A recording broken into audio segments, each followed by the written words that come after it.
At 7:03 p.m., every phone in the town hall began playing my voice. Then 300 people stood up at once and said, "We consent." My name is Evelyn Marrow. I am 78 years old. I have never owned a smartphone. And until last Tuesday, I believed the strangest thing in my house was a toaster that only browned one side of the bread. That changed when I opened the old wardrobe in the spare room. I was not looking for secrets. I was looking for a winter blanket. The wardrobe had belonged to my mother, then to me. And for the past 12 years, it had mostly held coats nobody wore and boxes nobody wanted to sort. The left door always stuck in damp weather. I pulled it twice.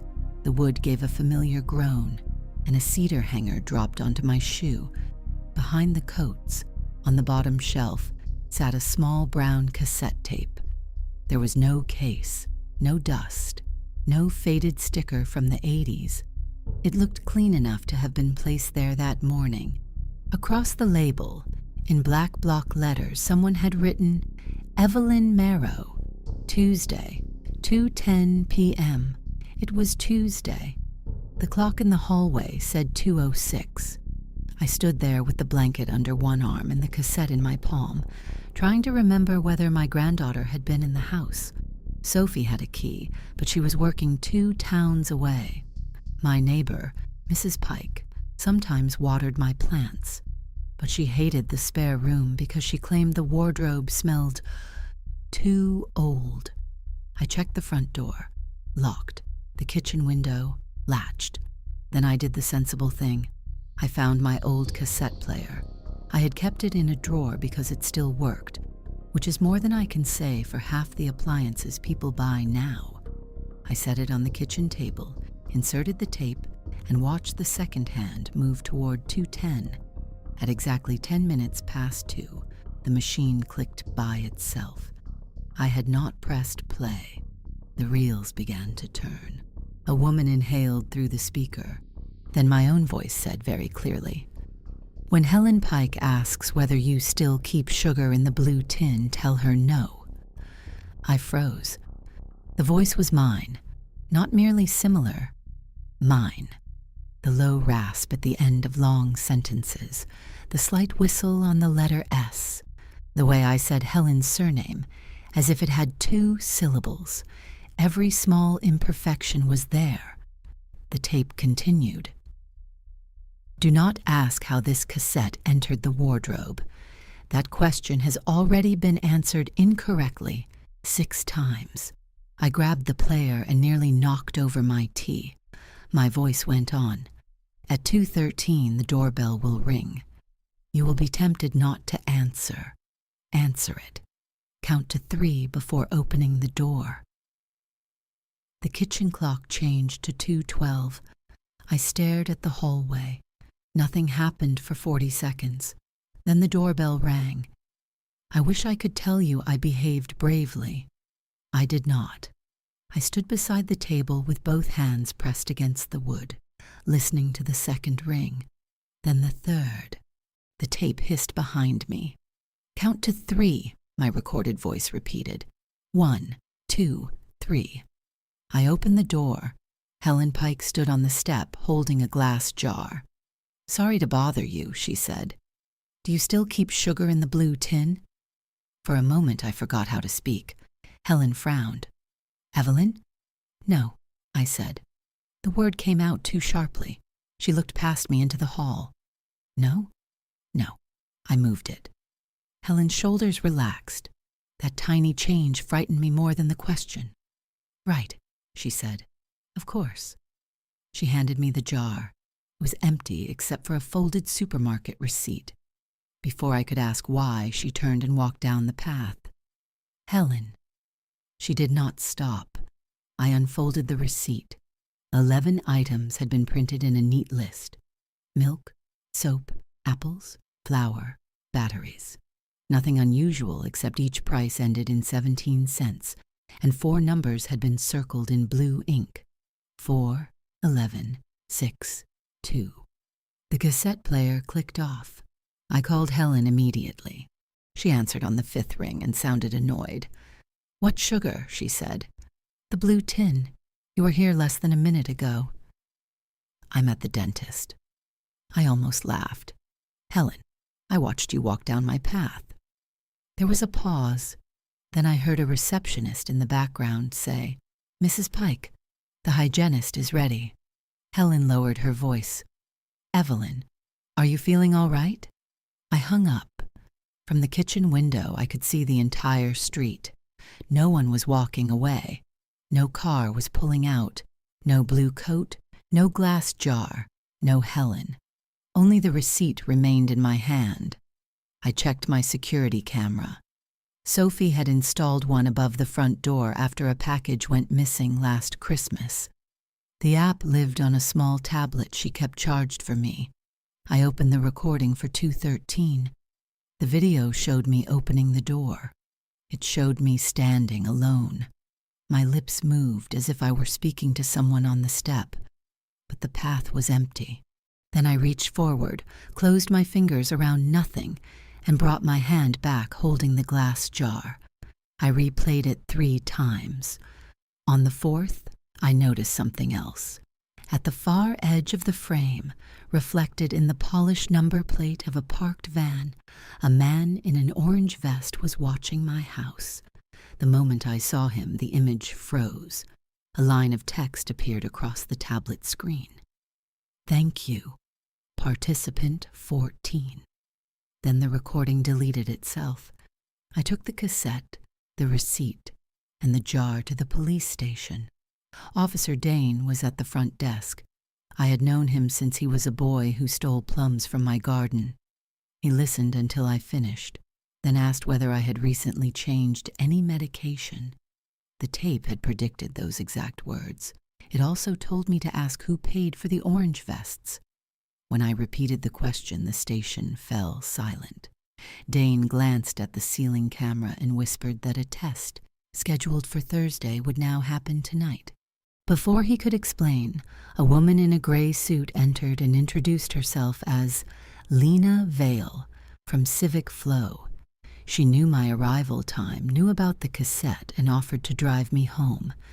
Dane would not meet my eyes. I refused and left. I took an unpredictable route home, but the orange-vested man appeared at every intersection, sweeping, examining drains, once reading a newspaper upside down. A delivery van was waiting outside my house. Its driver handed me a box addressed to Evelyn Marrow, participant 14, then fled when I questioned him. Inside were 11 identical blue umbrellas. A second cassette was taped to one handle. Its label read, "Play before entering the supermarket." I should have called Sophie. I should have locked the doors, closed the curtains, and waited for someone sensible to arrive. Instead, I sat at the kitchen table until my hands stopped shaking. Then I noticed the receipt again.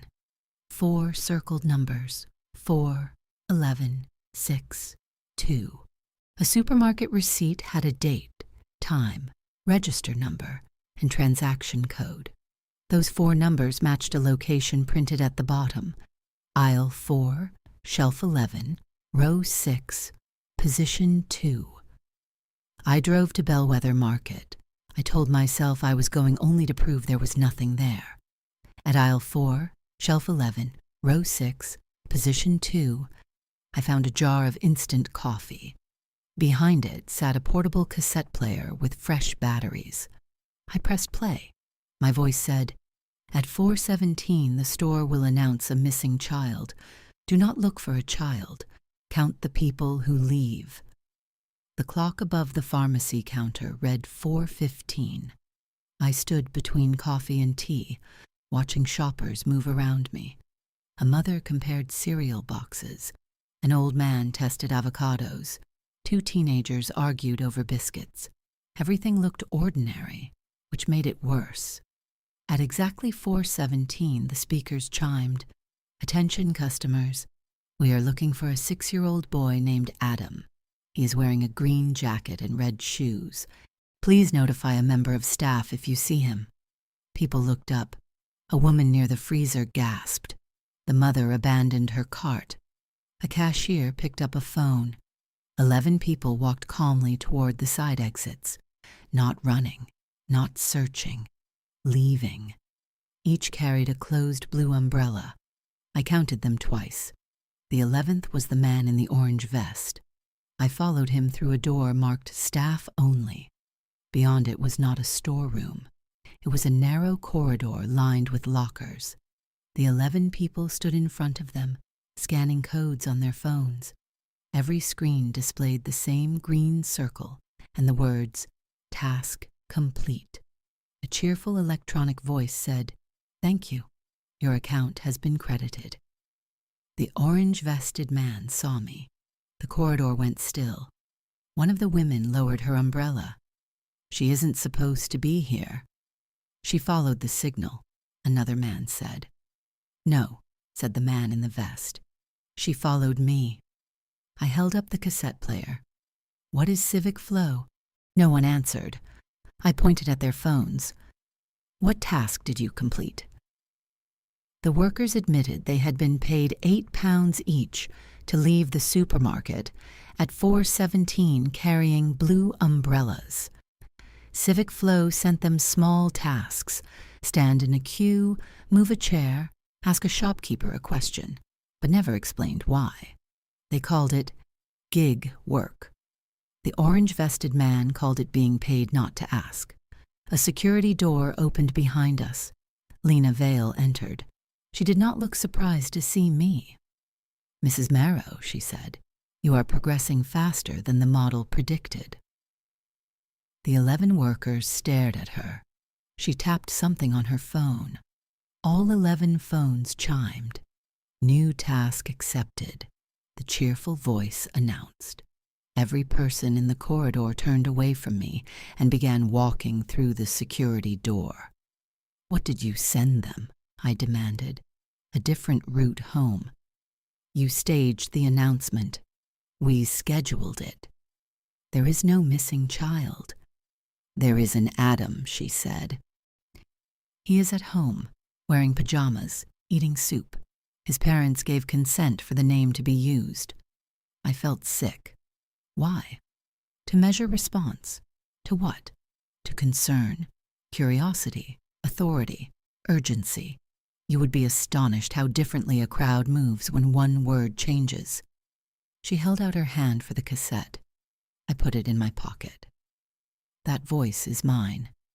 "Yes." "I never recorded those words." "No," she said. "You recorded the ingredients." Before I could stop her, she touched the shelf beside my shoulder. A hidden panel slid open, revealing a small black camera pointed directly at my face. "You have been recording me. We have been measuring you." "Since when?" She looked almost apologetic.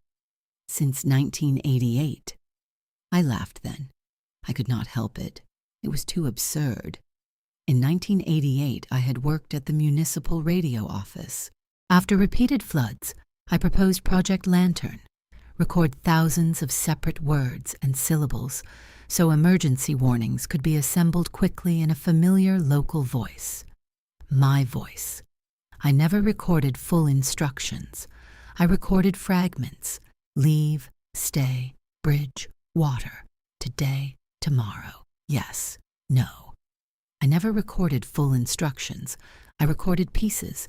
Lena smiled when she understood that I understood. "You created the first trust library in the country. I created flood announcements. You created a voice that could say anything and still sound familiar. Where are the master recordings? Acquired legally. By whom? By us.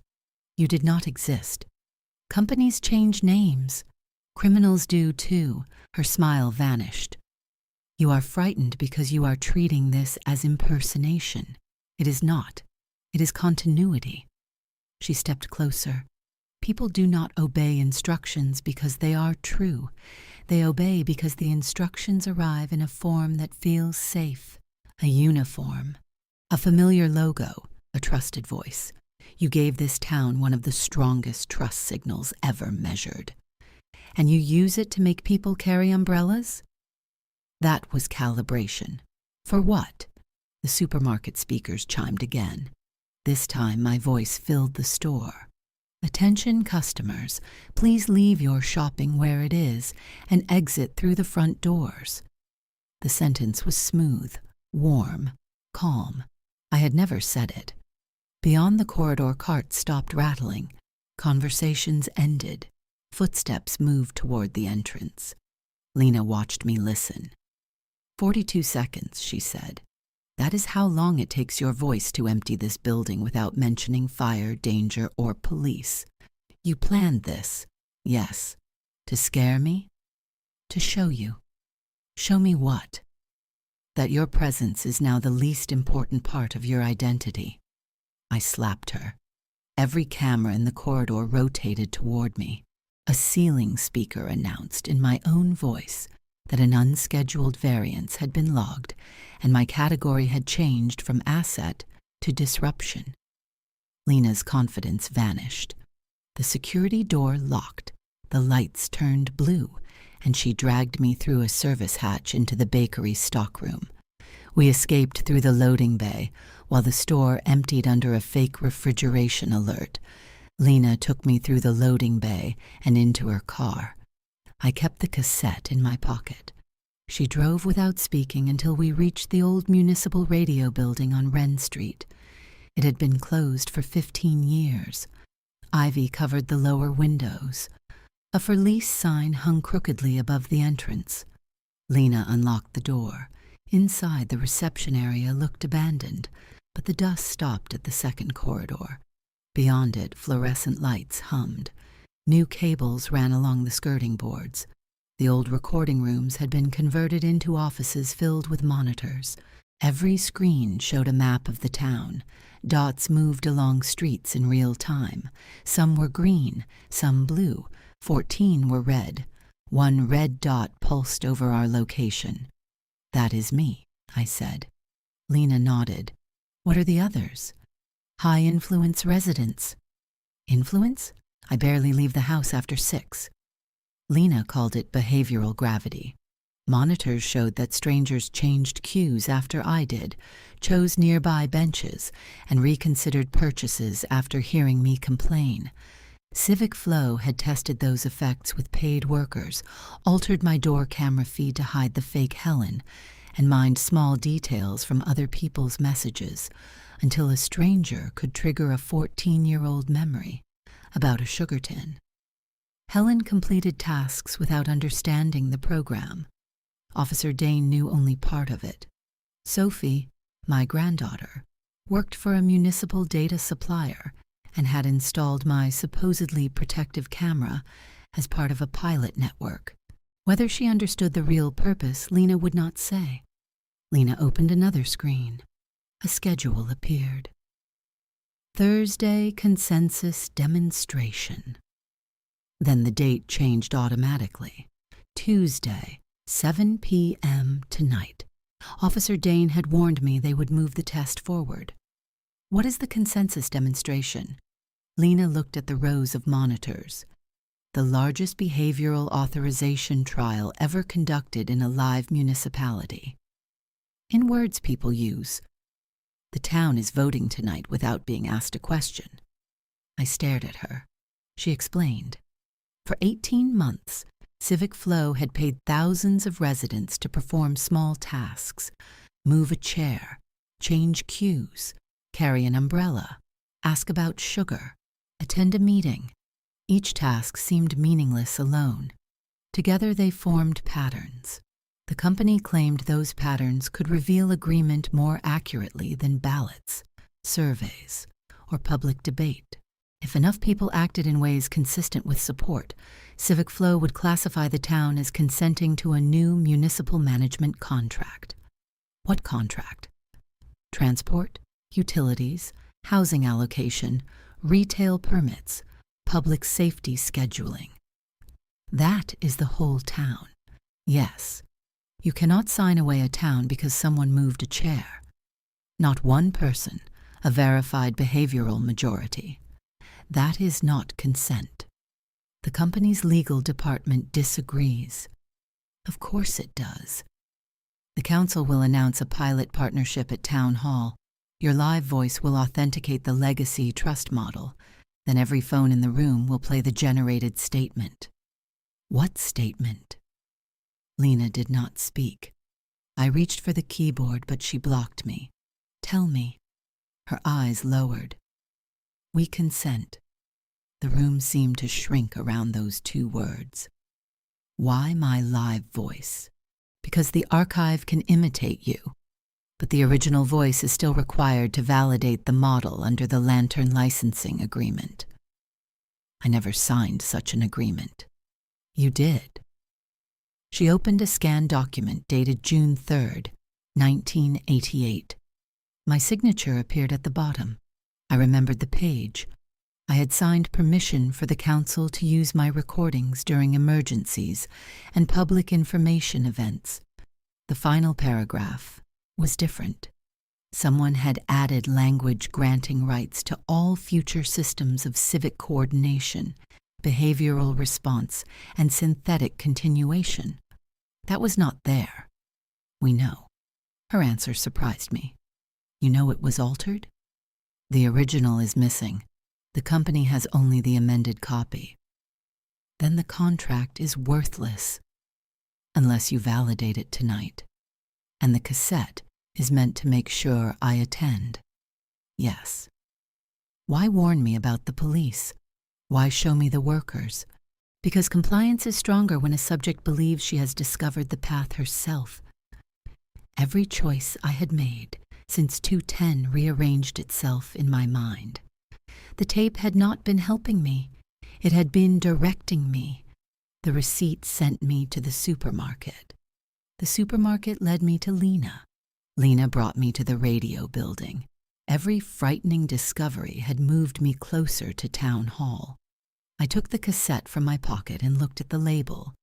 Evelyn Marrow, Tuesday, 2:10 p.m. What happens if I refuse? Lena walked to the far desk and switched on a monitor. Lena switched on a live feed from my house just as Sophie arrived. An orange-vested worker approached her, guided her briefly out of frame, then vanished. Lena tried to trace the task and failed. The system, she admitted, had begun issuing its own corrections to ensure the demonstration succeeded. When Sophie entered my kitchen, the cassette player started by itself. She read the message and went white. What?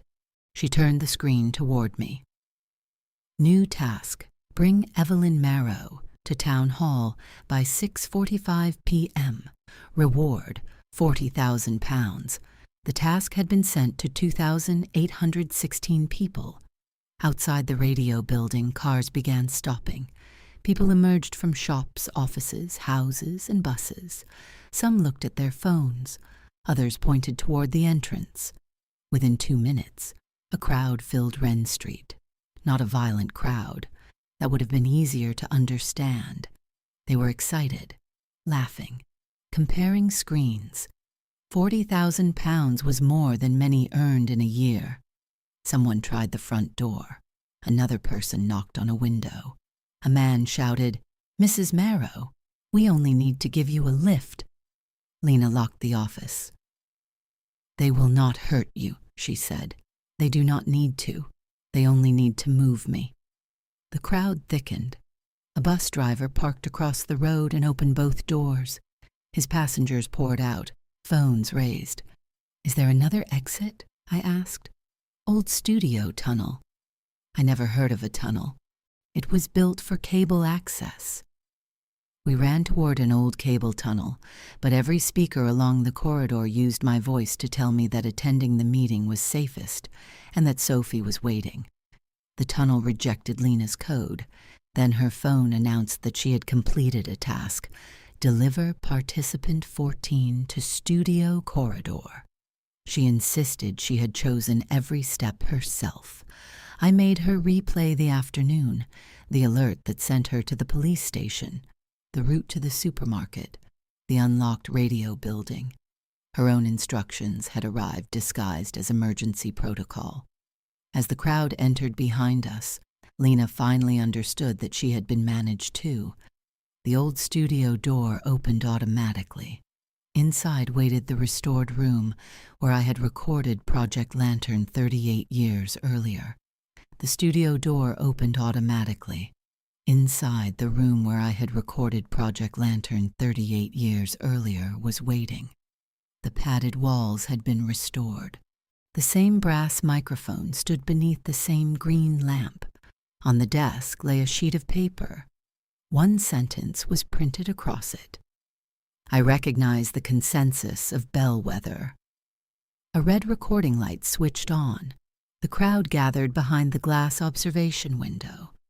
Hundreds of faces pressed close, eager for the reward.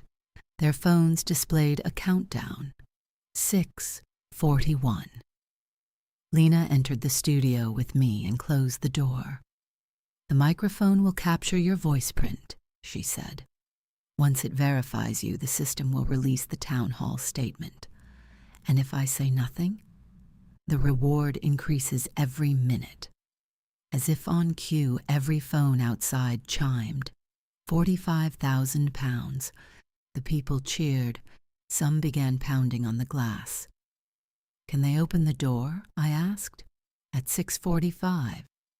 "Then we have 4 minutes." I picked up the sentence and tore it in half. The microphone stayed live.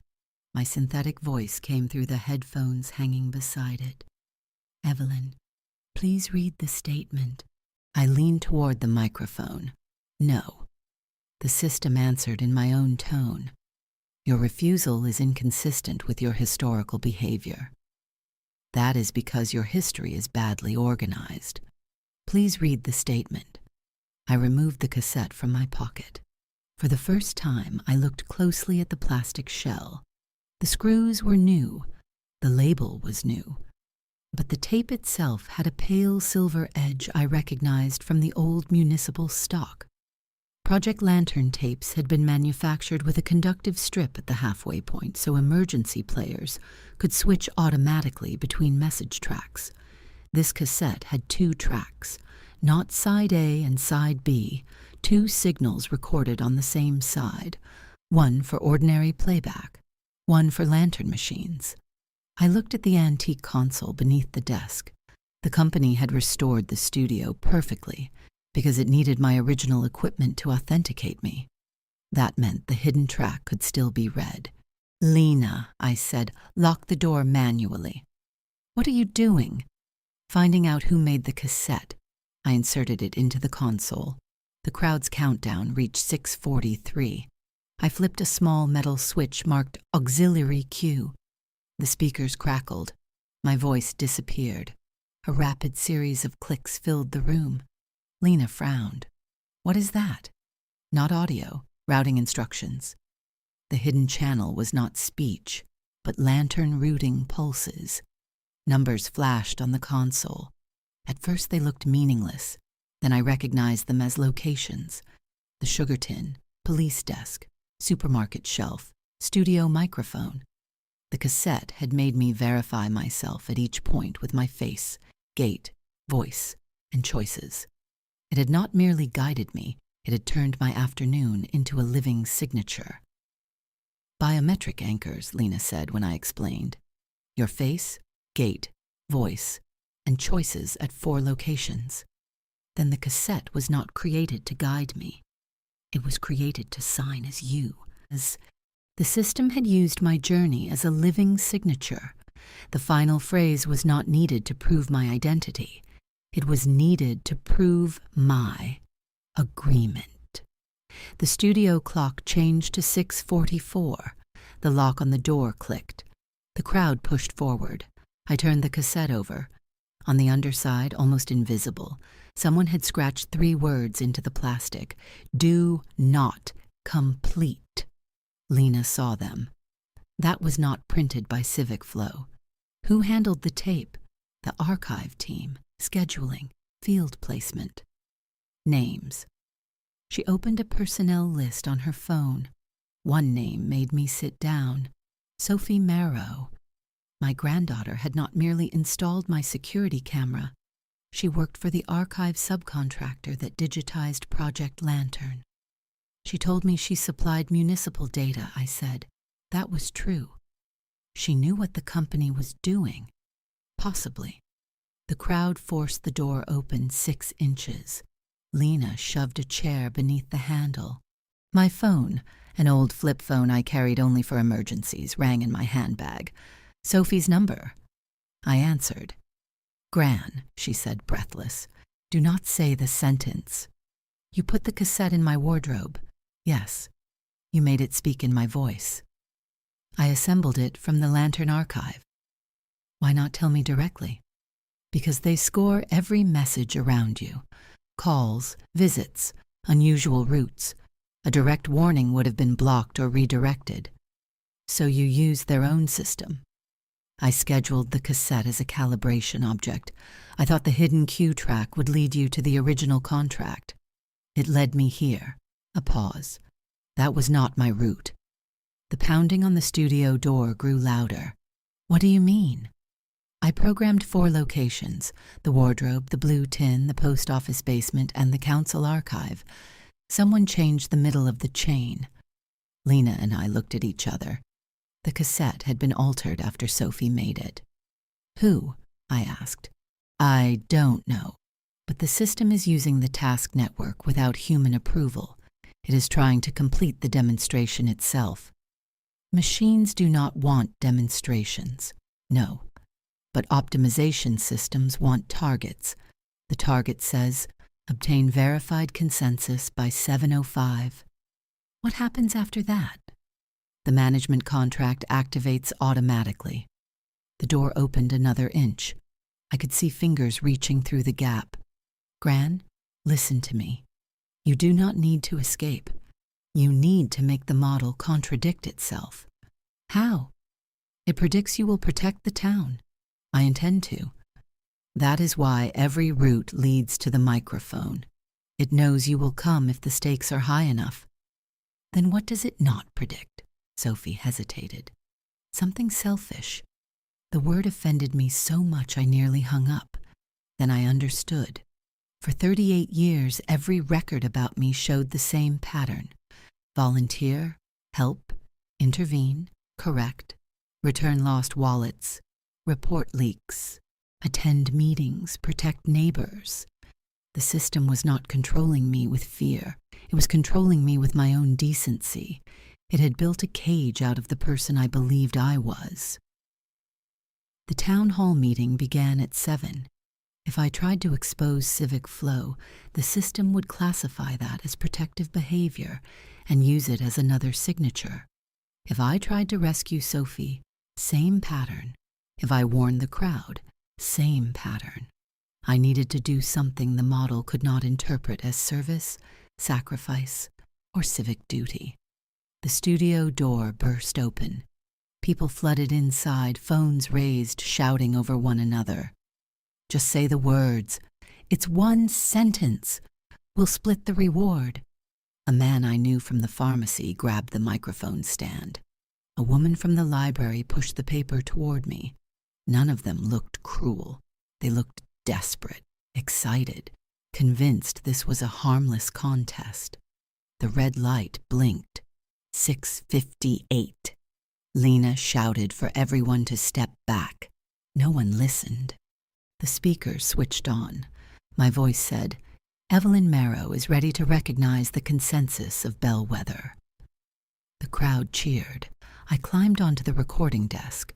That surprised them enough to create silence. My name is Evelyn Marrow, I said into the live microphone. The system displayed voice verified.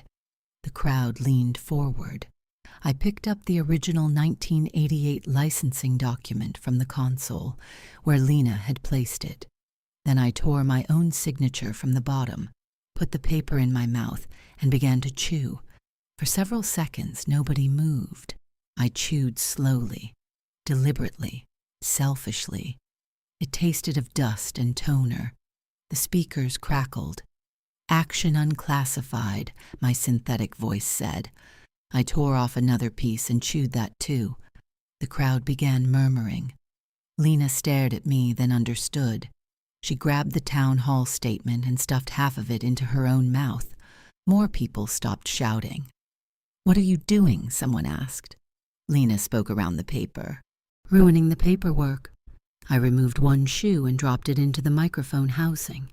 Feedback screamed through every speaker in the building. On the wall monitor, prediction graphs began jumping. Protective action, 31%. Non-compliance. Action, 44% cognitive impairment, 12% performance/protest, 13%. The system could not decide what my behavior meant. That was not enough. It adapted. The speakers announced, "Participant distress detected. Please assist Evelyn Marrow to read the statement." The crowd surged again. I looked at their phones. Everyone displayed a task, a reward, and a green button marked Accept. The system did not need them to understand. It needed them to perform.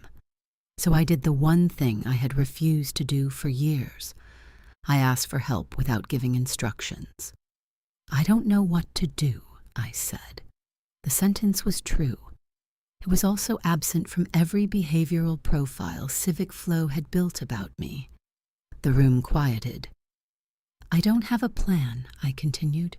"I cannot tell you which door to use, what button to press, or whom to trust. I only know that every person in this room was offered money to move me, and every one of us was told our tiny action meant nothing." I pointed at the phones. "So, choose something that means nothing to them and something to you. Not what I say, not what the app says, something no one scheduled." For a moment, nothing happened. Then the pharmacist put his phone on the floor and sat on it. A woman laughed. The bus driver opened an umbrella indoors. Someone began singing the wrong words to the national anthem. The librarian turned all the chairs upside down. A teenager switched jackets with Officer Dane, who had just arrived at the studio door. People started doing ridiculous, harmless, unplanned things. They swapped shoes, lay on the floor, counted backward, asked strangers their favorite soup. One man carefully balanced 3 cassette cases on his head. Every phone chimed with corrective tasks. No one accepted them. The building filled with noise. On the monitors, the green dots scattered. Prediction lines split into hundreds of branches. The system tried new prompts. "Please remain calm. Please face the front. Please await instructions." People did the opposite. At 7:02, the town hall feed appeared on every screen. 300 attendees sat in neat rows, while the mayor stood at a podium beside the Civic Flow logo. A representative whispered into his ear. The mayor looked toward the cameras. The phones in the hall lit up. I knew the system was launching the statement early. At 7:03 p.m., every phone in the town hall began playing my voice. Then 300 people stood up at once and said, "We consent." The sound was monstrous. My voice came from hundreds of speakers, perfectly synchronized. The crowd repeated the words because their screens had offered a final reward. The mayor smiled in relief. Cameras flashed. On our monitor, a banner appeared. Consensus threshold, 79.8% required. 80%. The chaos in the radio building had lowered the total, but only by 0.2%. Civic Flow sent one final task to every phone in Bellwether. Look toward the nearest camera and nod. Reward, £100. Across the town, people stopped walking. At bus stops and kitchens, outside pubs, in hospital corridors, thousands of residents read the instruction. The threshold climbed, 79.9%. I watched an old man on the town hall feed turn toward a camera. He began to lower his chin. Then Officer Dane seized the studio microphone. "My mother cheats at card," he announced. Everyone stared at him. He shrugged. "Never said it publicly." The librarian grabbed the microphone. I have pretended to read 3 books I recommend constantly. The pharmacist said. I hate herbal tea, Lena said. I have been taking credit for a report my assistant wrote. Confessions, small, embarrassing, human, spilled through the broadcast network. The lantern console was still connected to every municipal speaker and emergency line. Our voices interrupted the synthetic prompt in shops, streets, and town hall. People looked away from the cameras to listen. A woman in the town hall began laughing. A man beside her admitted he had accepted 9 Civic Flow tasks that week without knowing why. Someone else shouted, "Mine told me to clap when the mayor said partnership." Another person held up a phone showing the same task. Then dozens did. The room turned from a ceremony into an argument. The consensus threshold fell, 79.7, 78.2, 74.9. The system flooded screens with higher rewards. No one moved. The mayor tried to continue speaking, but his microphone played a recording of my voice telling customers to abandon their shopping. The bus station announced the sugar question. The library speakers instructed everyone to carry blue umbrellas. Civic Flow had begun recycling prompts, throwing every trusted signal it possessed into the town at once. That was its final mistake. Trust signals only work while they feel natural. When my voice told people to leave a supermarket, it sounded authoritative. When it told them to carry umbrellas, ask about sugar, attend town hall, face cameras, remain calm, and recognize consensus, all within the same minute, it sounded like what it was, a machine trying to wear a person. The threshold collapsed to 41%. Then the main monitor went black. For 3 seconds, the building was silent. A final message appeared. Consensus, not verified. Contract, suspended. The crowd erupted. Some cheered. Some demanded answers. Some stared at their phones as if seeing them for the first time. I climbed down from the desk, 1 shoe missing, paper still stuck to my teeth. Sophie arrived 20 minutes later. She ran into the studio, hugged me so tightly my ribs hurt, then pulled back and said, "Did you eat the contract? Only the dishonest paragraph." That was the original archive copy. I know. She closed her eyes. Of course you do. The scandal lasted for months. Civic Flow blamed sabotage. The council blamed confusing paperwork. And the police blamed jurisdiction. But a company obsessed with recording behavior had preserved the evidence against itself. Paid interventions, altered camera feeds, staged announcements, reward schedules, and revision histories proving the Lantern Agreement had been changed. Lena testified. Dane testified. Helen testified with particular fury after learning other workers had been paid twice as much. Sophie gave investigators the hidden Q files. I refused edited interviews and accepted only a live Sunday broadcast. When the red studio light came on, I pushed aside my prepared speech. "My name is Evelyn Marrow," I said. "This is my real voice, and I do not know exactly what I am going to say next." Then I invited callers to reveal the meaningless tasks they had accepted. Moving chairs, changing cues, placing umbrellas, circling blocks to manufacture traffic. For 1 hour, the town heard its own manipulation without a script. Near the end, a caller asked whether I would ever listen to the cassette again. I looked through the studio glass. The brown tape sat on the desk beside the control panel, sealed in an evidence bag. "No," I said. That answer was true for almost a month. Investigators eventually returned the wardrobe. Sophie had placed the cassette there 2 days before I found it and fitted the player with a timer. The fake visitor had been hidden by security software.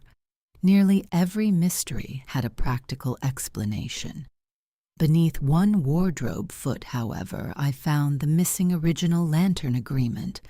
Yellowed and addressed in my handwriting, the altered paragraph was absent. Beneath my signature, I had added one design note in 1988. If anyone ever uses my voice to make people obey, the machine must be forced to hear uncertainty. I remembered why. During an early lantern test, hesitation and unfinished thoughts broke the sentence assembly system. My colleagues called it a flaw. I called it a safeguard. A warning system should never manufacture certainty when its human operator was unsure. Civic Flow had removed that rule, but traces remained. That was why saying, "I don't know what to do," had fractured its model. The weakness hidden inside my stolen voice was the one human quality prediction systems try hardest to erase: uncertainty. I placed the original agreement in a new frame and hung it above the kitchen table. Sophie offered to install a better camera. I told her no. Helen offered to water my plants. I told her she could, provided she never asked about sugar again. The blue umbrellas were donated to the school theater department.